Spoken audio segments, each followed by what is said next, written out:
in cooperation of our partners in this difficult and intensive search. Whilst search operations are ongoing, we continue to focus our efforts on caring for the families. In Cabinet this morning, we discussed the importance of continuing to support the relatives of the passengers and the crew. On Monday, the Prime Minister announced that based on new data analysis, Inmarsat and the AAIB had concluded that MH370 flew along the southern corridor and that its last position was in the middle of the Indian Ocean, west of Perth. On Tuesday, I confirmed that further study of this data will be undertaken to attempt to determine the final position of the aircraft. The Malaysian investigation team set up an international working group comprising of agencies with expertise in satellite communications and aircraft performance to take this work forward. The international working group included representatives from the UK, namely Inmarsat, AAIB, and Rolls-Royce. From China, namely CAAC and AAID, and from the US, namely NTSB, FAA, and Boeing, as well as the relevant Malaysian authorities. The group has been working to refine the Inmarsat data and to analyze it, together with other information, including radar data and aircraft performance assumptions, to narrow further the search area. Information which had already been examined by the investigation was re-examined in light of new evidence drawn from the Inmarsat data analysis. In addition, international partners who continue to process data in their home countries, as well as in the international working group, have further refined existing data. They have also come up with new technical information, for example, on aircraft performance. Yesterday, this process yielded new results, which indicated that MH370 flew at a higher speed than previously thought, which in turn means it used more fuel and could not travel as far. This information was passed to RCC Australia by the NTSB to help further refine and narrow the search area. The Australian authorities have indicated that they have shifted the search area approximately 1,100 kilometers to the northeast.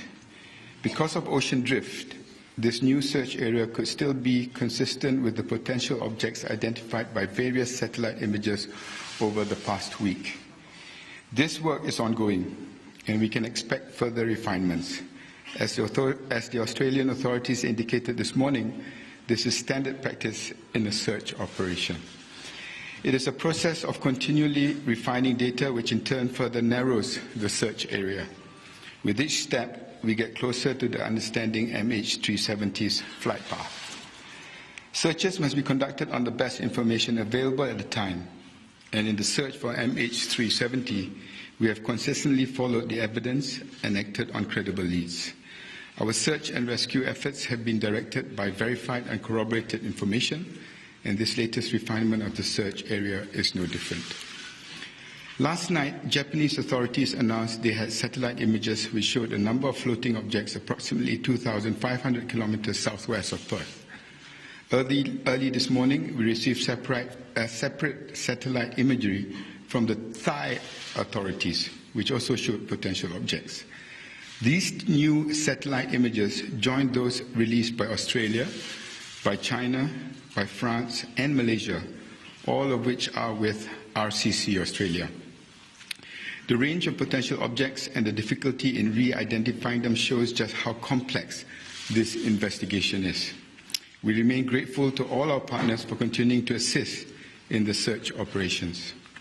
Ladies and gentlemen, the new search area, approximately 1,680 kilometers west of Perth, remains in the Australian area of responsibility. Australia continues to lead the search efforts in this new area, and the Australian Maritime Safety Authority gave a comprehensive operational update earlier today. As more information emerges, they will be issuing frequent operational updates, including on assets deployment. I would like to echo their statements that the new search area, although more focused than before, remains considerable. and that the search conditions, although easier than before, remain challenging. For the families of those on board, we pray that further processing of data and further progress in the search itself brings us closer to finding MH370. Thank you.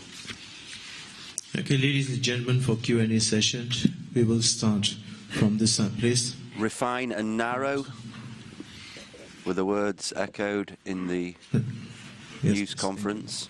Please, could you stand up? The search remains considerable and challenging, according to the acting Malaysian Transport Minister. The authorities acting on credible leads from Australia.